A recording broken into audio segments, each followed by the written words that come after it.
भीतर कहीं एक हल्की सी रोशनी जलने लगती है। घर वही है, लोग वही हैं, दिनचर्या भी वही है। फिर भी माहौल में एक अनकही शांति घुलने लगती है, जैसे कोई अदृश्य हाथ सिर पर आशीर्वाद रख गया हो। उस समय मन में सवाल उठता है, क्या मेरा नाम जप सच में फल देने लगा है? क्या ये सिर्फ मेरा भ्रम है, या सचमुच घर के वातावरण में कोई सूक्ष्म परिवर्तन आ रहा है? देखिए, नाम जप कोई जादू की छड़ी नहीं है कि एक दिन में चमत्कार दिखा दे।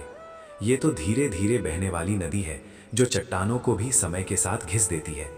जब आप नियमित रूप से राम नाम, कृष्ण नाम या किसी भी ईश्वर के नाम का स्मरण करते हैं, तो सबसे पहले बदलाव बाहर नहीं, भीतर आता है।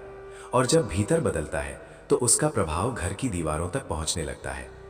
शास्त्रों में भी कहा गया है कि घर का वास्तविक स्वरूप वहां रहने वाले लोगों की चेतना से बनता है। यदि मन शांत है तो घर मंदिर जैसा हो जाता है, यदि मन अशांत है तो महल भी सूना लगता है। पहला संकेत अक्सर बहुत सूक्ष्म होता है। घर में अनावश्यक झगड़े कम होने लगते हैं। पहले छोटी छोटी बातों पर तकरार हो जाती थी, आवाजें ऊंची हो जाती थी, लेकिन अब जैसे बात बनने लगती है। इसका कारण ये नहीं कि सब अचानक बदल गए, बल्कि आपका मन प्रतिक्रियाओं पर नियंत्रण सीखने लगा है। जब आप नाम जप करते हैं तो मन की उथल पुथल धीरे धीरे बैठने लगती है। श्रीमद् भगवद गीता में श्री कृष्ण अर्जुन से कहते हैं कि जो व्यक्ति अपने मन को साध लेता है वही सच्चा योगी है। जब मन साध जाता है तो घर का वातावरण भी साधा हुआ दिखने लगता है, जैसे धूप फैलते ही अंधेरा अपने आप सिमट जाता है। दूसरा संकेत ये होता है कि घर में एक अनजानी प्रसन्नता का अनुभव होने लगता है। बिना किसी विशेष कारण के भी मन हल्का रहता है। आप सुबह उठते हैं तो भीतर से एक सकारात्मक भावना आती है। ये प्रसन्नता बाहरी उपलब्धियों से नहीं, बल्कि अंदर की संतुष्टि से जन्म लेती है। रामचरितमानस में गोस्वामी तुलसीदास जी ने बार बार नाम की महिमा बताते हुए कहा है कि नाम मन को निर्मल करता है। जब मन निर्मल होता है तो प्रसन्नता स्वतः झलकने लगती है। ये वैसी ही है जैसे बरसात के बाद मिट्टी की सौंधी खुशबू दिखाई नहीं देती, लेकिन महसूस जरूर होती है। तीसरा संकेत ये है कि घर में आने वाले लोग भी बदलाव महसूस करने लगते हैं। कभी कभी कोई मेहमान यूं ही कह देता है, आपके घर में बहुत शांति है। ये शब्द यूं ही नहीं निकलते। जब घर में नाम का कंपन होता है तो वो वातावरण को पवित्र बना देता है। उपनिषदों में कहा गया है कि ध्वनि की अपनी शक्ति होती है। मंत्र और नाम केवल शब्द नहीं, ऊर्जा है। जब ये ऊर्जा नियमित रूप से घर में गूंजती है तो वो दीवारों तक में एक अलग प्रकार की सकारात्मकता भर देती है। जैसे अगरबत्ती की खुशबू पूरे कमरे में फैल जाती है, वैसे ही नाम जप का प्रभाव पूरे घर में फैलता है।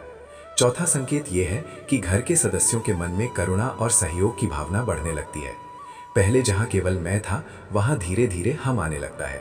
कबीरदास जी कहते हैं, जहां दया वहां धर्म है, जहां लोभ वहां पाप। जब नाम जप सही दिशा में चलता है तो हृदय में दया और सहानुभूति का अंकुर फूटने लगता है। आप दूसरों की बात समझने लगते हैं, क्षमा करने की शक्ति बढ़ती है। घर में छोटी मोटी गलतियों को लेकर मन में कटुता नहीं रहती। ये परिवर्तन बाहरी दिखावा नहीं, बल्कि भीतर की साधना का परिणाम होता है। पांचवा और सबसे गहरा संकेत ये है कि घर में संकट आने पर भी घबराहट कम होती है। समस्या तो जीवन का हिस्सा है, ये तो समुद्र की लहरों की तरह आती जाती रहती है। लेकिन नाम जप करने वाला व्यक्ति तूफान में भी दीपक की तरह स्थिर रहने की कोशिश करता है। गरुड़ पुराण और अन्य पुराणों में बार बार कहा गया है कि नाम स्मरण कठिन समय में ढाल बन जाता है। इसका अर्थ ये नहीं कि दुख नहीं आएगा, बल्कि ये कि दुख आपको तोड़ नहीं पाएगा। आप भीतर से संभले रहते हैं और यही स्थिरता पूरे परिवार को संभाल लेती है। कभी कभी लोग पूछते हैं कि क्या कोई चमत्कारी संकेत मिलेगा, क्या कोई दिव्य प्रकाश दिखेगा? सच कहूं तो सबसे बड़ा चमत्कार मन का शांत होना है। जब आप देखते हैं कि पहले जहां बेचैनी थी वहां अब संतुलन है, जहां डर था वहां भरोसा है, तो समझ लीजिए नाम जप अपना काम कर रहा है। संत सूरदास ने अपने पदों में बार बार भाव की महिमा बताई है। वे कहते हैं कि भगवान भाव के भूखे हैं। जब भाव शुद्ध होता है तो जीवन स्वयं सुधरने लगता है। ये भी याद रखिए कि नाम जप केवल होठों का नहीं, हृदय का विषय है।